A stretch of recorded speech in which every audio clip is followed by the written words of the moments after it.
कैसे खत्म होगा कलयुग और कैसे होगा कलयुग का अंत, और कब जन्म लेंगे भगवान विष्णु अपने कल्कि अवतार में, और क्या आप जानते हैं कि कलयुग के बाद पांचवा वो कौन सा युग आएगा? तो चलिए जानते हैं इस वीडियो में, तो वीडियो को अंत तक जरूर देखें। हिंदू धर्म के पौराणिक ग्रंथ में 4 युग का जिक्र किया गया है, सतयुग, त्रेतायुग, द्वापर और कलयुग। इसमें से क्या आप जानते हैं सबसे श्रापित यानी कि सबसे खराब युग कौन सा है, और ये युग में कैसी कैसी आफत का सामना करना पड़ेगा? अगर नहीं तो आज के वीडियो में अंत तक जुड़े रहे। तो दोस्तों, पौराणिक ग्रंथ के अनुसार 4 युग में से सबसे श्रापित और खराब युग कलयुग को माना गया है, और हम जिस युग में जी रहे हैं वो कलयुग ही है। और शायद मुझे बताने की जरूरत नहीं है कि दिन प्रतिदिन कलयुग की हालत बद से बदतर हो रही है। वैसे कलयुग के बारे में ये लाइन तो आपने जरूर सुनी होगी, रामचंद्र कह गए सिया से, ऐसा कलयुग आएगा, हंस चुगेगा दाना दुनका और कौवा मोती खाएगा। दोस्तों, कौवा मोती खाएगा या नहीं ये तो आने वाला वक्त ही बताएगा, लेकिन कलयुग के बारे में ऐसा बहुत कुछ है जिसका जिक्र हमारे पौराणिक ग्रंथों में किया गया है, और यकीनन इसे जानने के बाद आप भी कलयुग को श्रापित युग मानने लगेंगे। दोस्तों, क्या है कलयुग की पूरी सच्चाई, हम आपको बताएं उससे पहले आइए बाकी के 3 युगों के बारे में जान लिया जाए। सतयुग यानी सत्य का युग। दोस्तों, सनातन धर्म का सबसे पहला युग है सतयुग, जिसे सत्य का युग भी कहा जाता है। पुराणों में सतयुग की कालाविधि 17,28,000 साल बताई है। सतयुग में प्रतीकात्मक रूप से 4 स्तंभ थे, तप, सत्य, शुद्धि और दया। आप इन्हें धर्म के 4 पैर भी कह सकते हैं।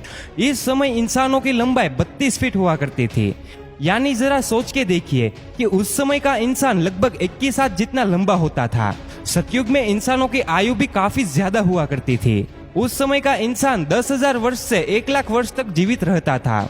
सतयुग में धरती पर पाप की मात्रा शून्य होती थी, यानी पाप क्या है वो सतयुग के लोगों को पता तक नहीं था। उस समय के लोगों में पुण्य सबसे अधिक हुआ करता था, यानी कि सतयुग में जितने भी लोग थे सब के सब पुण्यात्मक थे। राजा हरिश्चंद्र की कहानी तो आप सबने सुनी ही होगी, जो अपने पूरे जीवन काल में सदा सत्य के मार्ग पर ही चले थे। यहाँ तक कि सत्य के लिए उन्होंने अपना और अपने परिवार का बलिदान भी दे दिया था। राजा हरिश्चंद्र भी सतयुग के समय ही हुए थे। त्रेता युग या फिर रजत युग। दोस्तों, सनातन धर्म का दूसरा युग त्रेता युग को कहा जाता है। इस युग की कालाविधि 12,96,000 थी।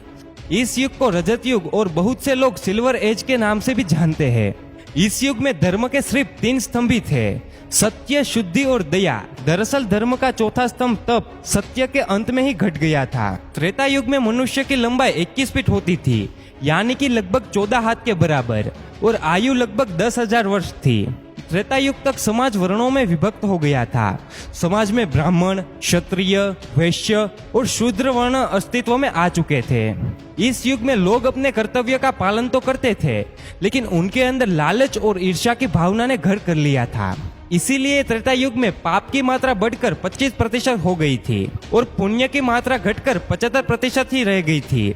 जहां इस युग में भगवान विष्णु अपने वामन और राम अवतार में अवतरित हुए थे, तो वही इस युग में बाली और रावण जैसे महान राक्षस भी हुए। बाली, जिन्होंने भगवान वामन को पूरी धरती दान में दे दी थी, तो वही रावण जिसने माता सीता का अपहरण करने के बाद भी उन्हें छुआ तक नहीं। द्वापर युग। दोस्तों, सनातन धर्म का तीसरा युग द्वापर युग को माना जाता है। इस युग की कालाविधि 8,64,000 थी। धर्म का तीसरा स्तंभ शुद्धि त्रेता युग के अंत में ही समाप्त हो गया था। इसीलिए इस युग में धर्म के केवल 2 स्तंभ ही बचे थे, और वो थे सत्य और दया। इस युग में इंसान की लंबाई घटकर 11 फीट रह गई थी, यानी लगभग 7 हाथ जितनी, और उम्र घटकर 1,000 वर्ष रह गई थी। इस युग के लोगों को अपने कर्तव्य का ध्यान नहीं था। लोगों के अंदर काम, क्रोध, लोभ जैसी भावनाएं जन्म ले चुकी थी।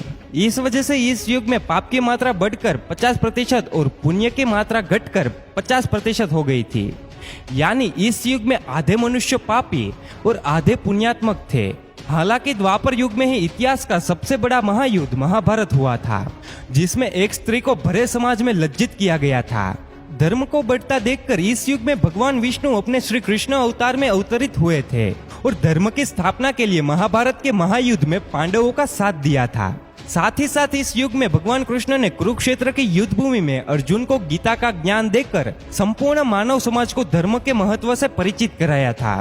कलयुग। दोस्तों, सनातन धर्म का चौथा और अंतिम युग है कलयुग। पुराणों में कलयुग की कालाविधि 4,32,000 साल बताई गई है। वर्तमान का युग कलयुग ही है। अभी कलयुग का प्रथम चरण चल रहा है।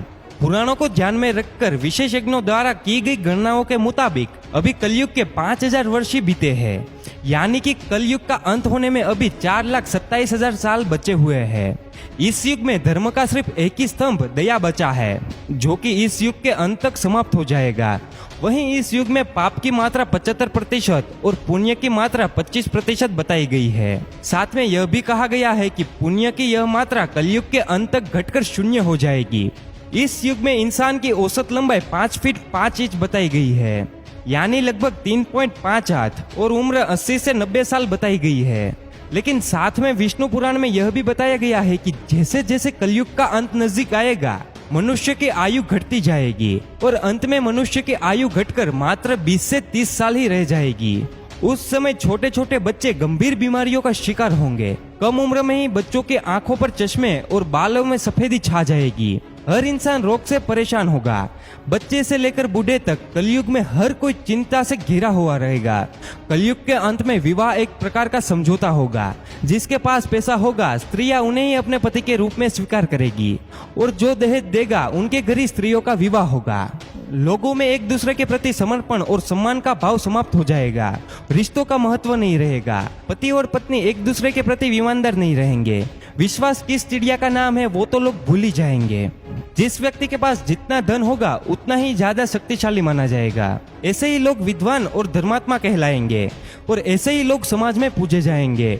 दोस्तों, वर्तमान समय में जिस तरह से धरती पर धर्म और पाप बढ़ रहा है, जिस तरह की परिस्थितियां हमारे सामने आ रही है, उस हिसाब से देखा जाए तो ये सारी बात सच होती नजर आ रही है।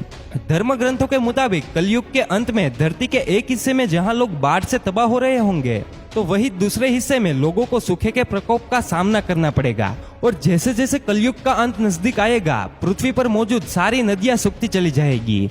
और जैसा कि आप सभी देख ही रहे हैं, इस कलयुग में पद्मा और सरस्वती नदी का विलुप्त तो पहले से ही हो चुका है। अब एकमात्र सिर्फ गंगा बची है। ये भी कलयुग के अंत तक विलुप्त हो जाएगी, जिसके बाद पानी की कमी की वजह से धरती फटने लगेगी। और एक समय ऐसा भी आएगा कि जब लोग पानी की एक एक बूंद के लिए तरस कर अपने प्राण भी त्याग लेंगे। उस समय धरती पर चारों ओर सिर्फ अधर्म का बोलबाला होगा। लोगों के हृदय से दया भाव समाप्त हो गया होगा। लोग सिर्फ अपने बारे में ही सोचेंगे और खाने के एक एक दाने के लिए अपनों का खून बहाने से भी नहीं कतराएंगे। कलयुग में पाप की सीमा पार हो जाएगी। लोगों के हृदय में धर्म का स्थान अधर्म लेगा। तब धरती पर दुष्टों का संहार करने के लिए भगवान विष्णु अपने कल्कि अवतार में अवतरित होंगे। भगवान विष्णु का एक कल्कि अवतार 64 कलाओं से युक्त होगा। उस वक्त वे सफेद घोड़े पर सवार होकर संसार से पापियों का विनाश करेंगे। उनके एक हाथ में तलवार होगी तो वहीं दूसरे हाथ में तीर कमान होगा। धर्म ग्रंथों के मुताबिक जिस तरह से त्रेता युग में भगवान श्री कृष्ण के वैकुंठ लौट जाने के बाद द्वापर युग की शुरुआत हुई थी, ऐसा माना जाता है कि जब कलयुग में भगवान कल्कि पापियों का संहार करके वैकुंठ लौटेंगे, तब धरती पर भयंकर प्रलय आएगा, जीवन समाप्त हो जाएगा। तब एक बार फिर से एक नए युग की शुरुआत होगी, जो कि सतयुग होगा। दोस्तों, ये थी कलयुग की असली सच्चाई। क्या आपको इसके बारे में पहले से ही पता था? अपना जवाब हमें कमेंट्स में जरूर बताइए। और वीडियो अच्छा लगा हो तो वीडियो को लाइक करिएगा, और जितना हो सके उतना वीडियो को शेयर करिए।